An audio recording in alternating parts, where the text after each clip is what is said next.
I know the exact moment our relationship died. I watched it happen in her eyes. The thing about loving someone who's lying to you is that your body knows before your mind does. Your stomach twists when they kiss you goodbye. Your chest tightens when they smile. You taste metal in your mouth when they say, "I love you," and you can't figure out why those 3 words suddenly feel like swallowing glass. I'd been feeling it for weeks, this low-frequency hum of wrongness that I couldn't name, couldn't prove, couldn't shake. Like standing in a room where the air pressure's changed but everyone else pretends they can't feel it. Her name was Mara. We're standing in our apartment on a Friday evening, golden hour light slanting through the windows, turning everything amber and soft. She looks beautiful. God, she always looks beautiful. Dark hair swept up, that black dress that hugs her waist, the one I bought her for her birthday. She's wearing the perfume I love, jasmine and something darker like smoke. She's checking her reflection in the hallway mirror, adjusting her earrings with delicate fingers, and I'm leaning against the kitchen counter watching her. Coffee mug warming my hands. "You look incredible," I tell her. She glances at me, smiles. "Thanks, babe. What time will you be back?" "Probably late. You know how Sarah gets when we haven't seen each other in a while." She's applying lipstick now, that deep wine color. Her hand is steady. "We'll probably bar hop a bit," I nod. Take a sip of coffee. My heart is pounding and I don't know why. "Which bars?" She pauses. "Just for a second. Haven't decided yet. Wherever we end up." There it is again, that twist in my stomach. She's been distant lately. Not in obvious ways. No, Mara's too careful for that.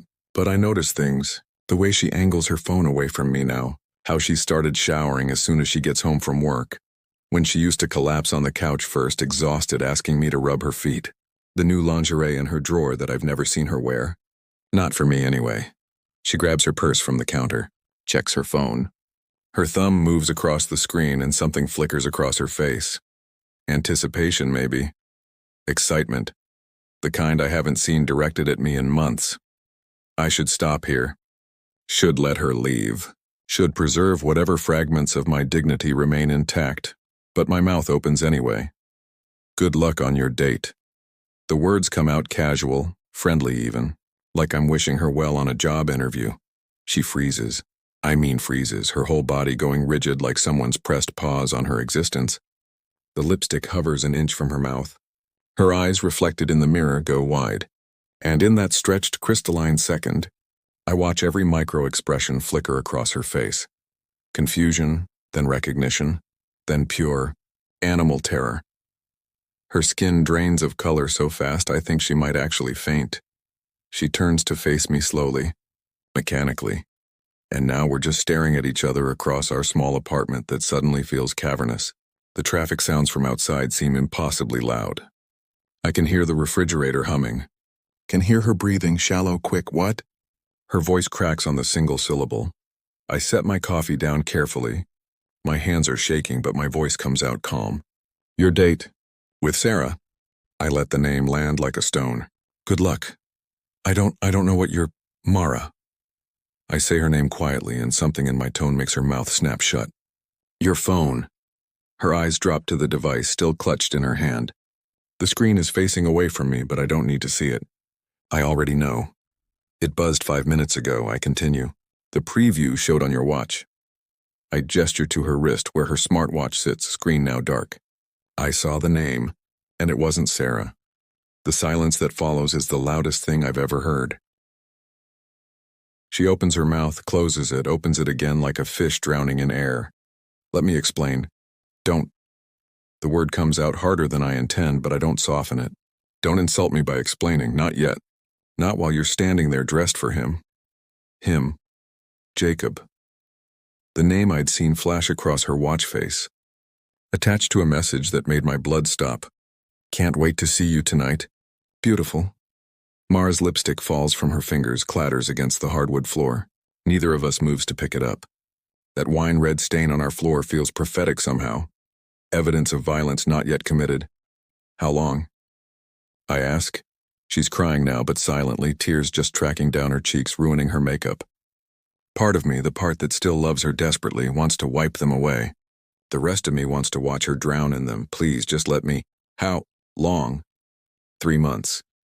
It comes out as a whisper. 3 months.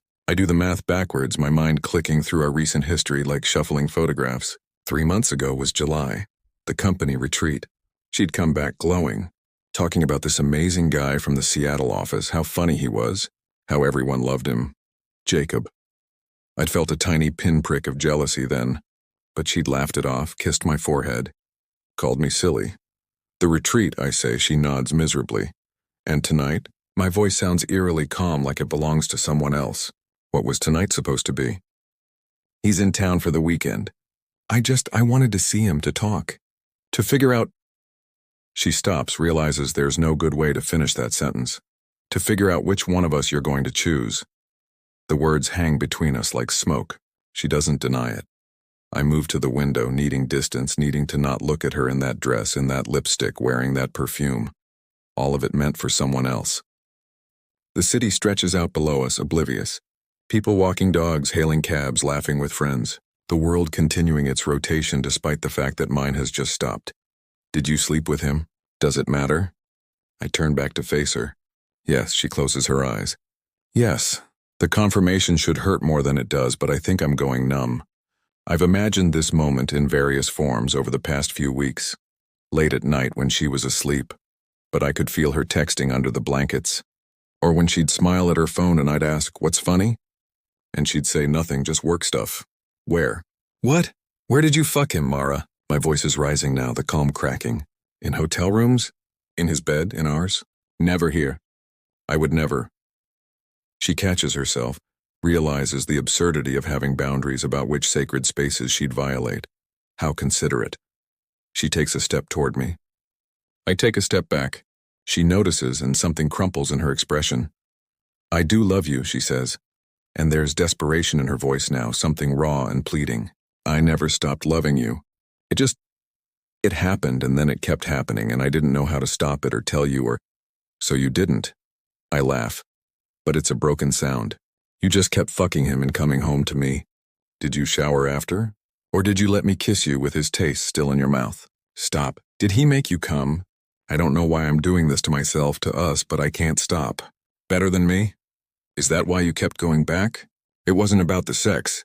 She's almost shouting now, her composure finally shattering. It was about feeling wanted again. Feeling seen. You stopped looking at me months before I met him. You just didn't notice because you were too busy with work and your friends and... So, this is my fault? I'm incredulous now. You cheated on me because I had a job? No, God, no, I'm not saying that. I'm saying... She runs her hands through her hair, destroying her careful styling. I'm saying we've been broken for a while, both of us. And I handled it in the worst possible way, I know that, but... Her phone buzzes in her hand. We both look down at it. Where are you? I'm at the restaurant, Jacob, waiting for her. Not knowing his evening is imploding. Mara looks up at me, and in her eyes I see a question forming. Go, I hear myself say, her eyes widen. What? Go to him. I gesture toward the door, my arm feeling like it weighs 1,000 pounds. That's what you got dressed for. That's what you chose. So go. I'm not leaving like this. Why not? I move closer to her now. Close enough to smell that jasmine perfume, close enough to see the mascara starting to run. You've been leaving me for 3 months. This is just making it official. She's shaking her head, tears falling faster now. Please don't do this. Not like this. Let's talk. The laugh that escapes me is bitter. You had 3 months to talk. You chose to fuck him instead. Stop saying that. Why? Does the truth hurt? I reach out before I can stop myself, catching her chin, tilting her face up to mine. Her skin is soft, warm, familiar. Or are you just embarrassed that you got caught? She doesn't pull away. We're breathing the same air now, standing in the space where we've stood 1,000 times before, right before a kiss, right before making love, right before whispering promises we apparently couldn't keep. I never wanted to hurt you, she whispers, but you did it anyway. My thumb traces her jawline, a gesture so intimate and so cruel I almost hate myself for it. Tell me something, Mara. When you kissed me goodbye this morning, when you told me you loved me, were you already thinking about him? Were you already wet for him? Already planning which pretty lies you'd tell me when you got home smelling like his cologne? You're being cruel. I'm being honest. I drop my hand, step back. Something you forgot how to do. Her phone buzzes again. Another message from Jacob. Probably asking if she's okay, if she needs a ride, if something happened. Poor bastard. He has no idea he's the other man. Or maybe he does. Maybe they laugh about it. About stupid, oblivious me working late while they fuck in hotel rooms building their little secret world. Do you love him? I ask. She opens her mouth, closes it. I don't know. Do you love me? Yes. No hesitation this time. God, yes, I still love you so much. Then stay. The words surprise us both. Cancel with him. Right now. Tell him it's over. Choose me. Choose us. Choose our life, our history, everything we've built. I can't just, why not? I'm pleading now and I hate it. Hate the desperation in my voice. If you love me, if this means anything, then stay. Fight for this. Fight for us. She looks at me, then at her phone, then back at me. I watch her calculating, weighing, measuring. Love versus desire. History versus possibility. The comfortable versus the electric. And in that moment, God help me, in that moment I still want her. Even knowing what I know, even with betrayal sitting in my throat like ground glass, I still want to pull her against me, kiss her, pretend this conversation never happened. Because loving someone doesn't stop just because they break your heart. If anything, it hurts worse because you still love them. If I stay, she says slowly, if I choose us, can you forgive me? Really forgive me? Not just say it, but actually move past this? It's a fair question, one I don't have an answer to. I don't know, I admit, but I'd try, she nods, considering. Her finger hovers over her phone screen. I hold my breath, then she types something, hits send, and looks up at me with red-rimmed eyes. I told him I can't make it. That something came up. Relief floods through me so fast I feel dizzy. Thank you. God, Mara, thank you. I'm not done. Her voice stops me cold. I told him I'd call him tomorrow. To explain. The relief evaporates. Explain what? What I'm choosing. She sets her phone down on the counter between us like she's laying down a weapon. I need time. I need to think clearly, not decide while you're standing here looking at me like that. Like what? Like I'm killing you. Fresh tears spill over. Like watching me walk out that door would actually kill you. It would. I know. She picks up her purse and my heart stops. That's the problem. She doesn't leave. Not immediately. Instead, she sits down on our couch, the same couch where we've watched countless movies, had lazy Sunday mornings, made love when we were too impatient to make it to the bedroom.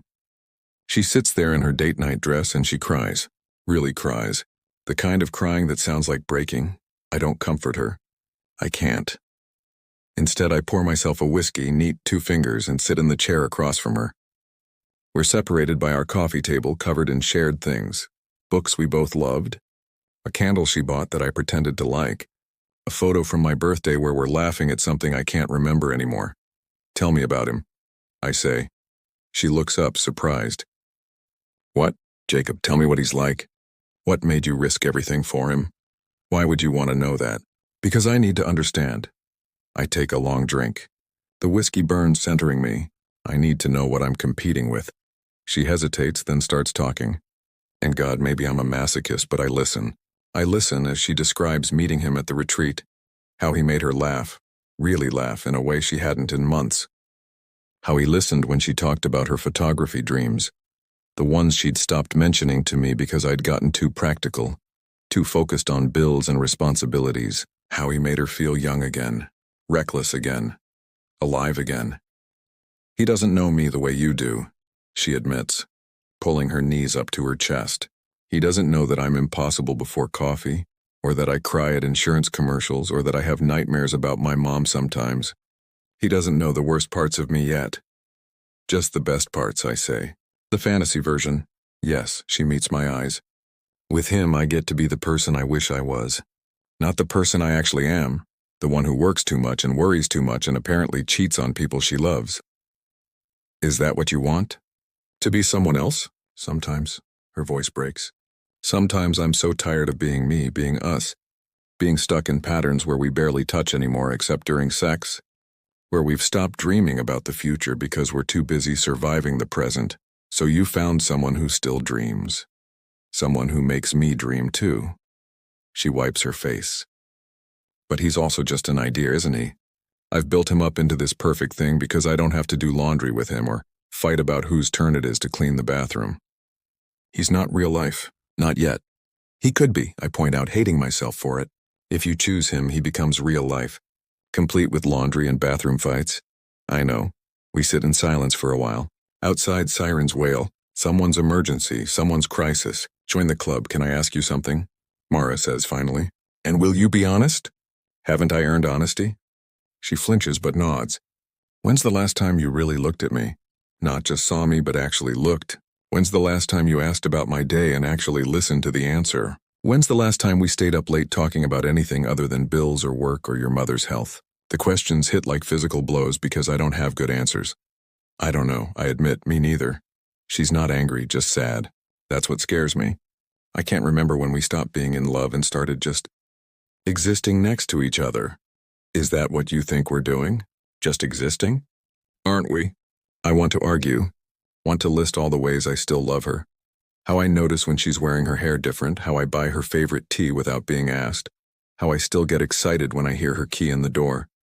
But maybe she's right. Maybe love isn't enough when you stop showing it in ways that matter. He texted you again, I say, nodding at her phone, which is lit up on the counter. She doesn't check it. I know. You should answer him. He's probably worried. Are you telling me to go? I'm telling you to be honest with him too. I've finished my whiskey. He deserves better than being strung along while you figure out your shit. So do you. Yeah. I set my glass down. We all deserve better than this. She stands up slowly, smooths down her dress. For a moment I think she's actually leaving. Think this is it. Think I'm about to watch her walk toward him and away from me forever. But instead, she walks over to where I'm sitting, kneels down in front of me, takes my hands in hers. Tell me something, she whispers. Tell me one true thing about us. About what we still are. I look down at her. This woman I've loved for 4 years, who I've built a life with, who I've imagined growing old beside. And I choose honesty too. I'm terrified, I tell her. I'm terrified that even if you choose me, even if we try to fix this, I'll never stop seeing you in that dress. I'll never stop wondering if you're thinking about him. I'll never trust you the same way. And I don't know if love can survive that. She closes her eyes, absorbs the blow. I'm terrified too. Of what? That I'll choose you and always wonder what if. Or I'll choose him and realize I destroyed the best thing I ever had for a fantasy. Her eyes open, meeting mine. Either way, someone gets hurt. Either way, I'm the villain. You're not a villain. You're just human. So are you. She squeezes my hands, which is why I need to ask, if I stay, can you promise me we'll actually try? Not just survive, but try. Really try to find each other again? Can you promise you'll actually be here? Not just physically, but all of you? I don't know if I can promise anything anymore. She stands up, creating distance again. But I want to. God, I want to. Her phone rings. Not a text this time, an actual call. Jacob's name flashes across the screen, urgent, insistent. We both stare at it. Answer it, I say. What? Answer it. On speaker. Let's end this, all of it, right now. Her hand shakes as she reaches for the phone. She looks at me one more time, asking without words if I'm sure. I nod. My heart is trying to escape my chest, but I nod. She answers. Puts it on speaker. Mara? Jesus, where are you? I've been texting. Are you okay? Jacob's voice fills our apartment. He sounds worried, genuine. It makes me hate him and pity him simultaneously. I'm home, Mara says quietly. Something came up. Is everything all right? Do you need me to come get you? No, She looks at me. I gesture for her to continue. Jacob, there's someone here. Someone who needs to hear this too. Silence on the other end. Then what's going on? His name is Marcus, she says, and hearing my name in her mouth while speaking to him feels surreal. He's my boyfriend. We've been together for 4 years. We live together, more silence, longer this time. When Jacob speaks again, his voice has changed, flatter, colder. Your boyfriend? Yes. The one you said you'd broken up with. The one you said was just a complicated roommate situation you were getting out of. Oh God. Fresh betrayal opens up in my chest. She told him we were broken up. Told him I was just a complication to be resolved. I lied, Mara says, and at least she has the decency to sound ashamed. About a lot of things. Clearly. Bitterness now. Sharp enough to cut. So what? You're calling to tell me it was all bullshit. That you were actually cheating this whole time? We were both cheating, she corrects softly. On someone. On him. Fuck. We hear movement on his end like he's pacing. Fuck, Mara, I specifically asked you if you were in a relationship, if this was going to hurt someone, and I lied. I'm sorry. I'm so sorry. Sorry doesn't... He stops, takes a breath. Is he listening right now? Yes, I say, speaking for the first time. I'm here, another pause. Shit, man. I didn't know. I swear to God I didn't know. And somehow I believe him. I can hear the genuine shock, the horror in his voice. He thought he was falling for a single woman. He had no idea he was helping destroy someone's life. It's not your fault, I find myself saying. You were lied to too. That doesn't make it better. No, I agree. It doesn't. Mara is crying again, silently, tears tracking mascara down her face. She looks destroyed. Part of me is glad, so where does this leave us? Jacob asks. He's talking to Mara, but he's really talking to both of us. Because I can't be the other guy. I can't keep seeing you knowing you're going home to him. I know. So you're choosing him. It's not a question. She looks at me. Really looks at me. And in her eyes I see everything. Every moment of our history, every laugh and fight and tender morning, every reason she fell in love with me, and every reason she fell out of it. I see her calculating one final time, measuring what she's losing against what she's gaining. Then she looks away. I don't know what I'm choosing, she admits. I need time. No. Jacob's voice cuts through. That's not fair. Not to him, not to me, not even to you. You don't get to keep us both in limbo while you figure out your shit. But I choose, right now, him or me, because I'm not going to be your backup plan and he shouldn't be either. The ultimatum hangs in the air. Mara looks panicked, trapped. She opens her mouth, closes it, looks at me again, and I realize something. I don't want to be chosen like this. Don't want to win by default or ultimatum or guilt. Don't want to spend the rest of my life wondering if she only stayed because she was forced to decide before she was ready. Mara, I say gently, look at me. She does, mascara-stained and terrified. I'm choosing for you, I tell her. I'm choosing to let you go. What? No, you need to see this through. Whatever this is with him, whatever you think you're feeling, you need to know. Because if you stay with me now, you'll always wonder. You'll resent me, and I'll resent you, and we'll destroy each other slowly instead of quickly. Marcus, I love you, I continue and mean it. I love you enough to not want to be the safe choice. The comfortable choice. The choice you make because you're scared to start over. That's not why I'd choose you, isn't it? I stand up, move close to her. Cup her face one last time. You said it yourself. We've been broken for a while. Maybe we need to stay broken. Maybe that's the kindest thing. On the phone, Jacob says nothing. Bearing witness to our ending, go, I tell Mara, go to him. See what it's really like when fantasy becomes reality. See if what you have can survive bills and bathroom fights and insurance commercials. And if it doesn't, her voice cracks. If I realize I made a mistake, then you'll have learned something true about yourself. I kiss her forehead, tasting salt. And I'll have learned to be someone who doesn't need someone who doesn't need me. She collapses against my chest, sobbing now. And I hold her even though it's killing me. I hold her because we're ending, and endings deserve gentleness even when they're brutal. Jacob, I say to the phone, she's coming to you. Be good to her. Or don't. Let her see the real you, whoever that is. She deserves honesty even if she didn't give it. He sounds shell-shocked. Okay. I pull back from Mara, wipe her tears one final time with my thumb. There's your answer. You chose him 3 months ago when you first went to bed with him. Tonight is just making it official. She's shaking her head, but she's also picking up her purse, fixing her hair by muscle memory. She looks at me one last time, and I see the question in her eyes. Are you sure? I nod, not because I'm sure, but because holding on to someone who's already gone is just another form of dying. She walks to the door, pauses with her hand on the knob. I did love you, she says. I do love you. That was never a lie. I know, and I do. That's what makes this hurt so much. The love was real. It just wasn't enough. Goodbye, Mara, she leaves. The door clicks shut. Her perfume lingers, jasmine and smoke. I pour another whiskey, sit in the dark apartment that's suddenly too quiet, too empty, too full of ghosts.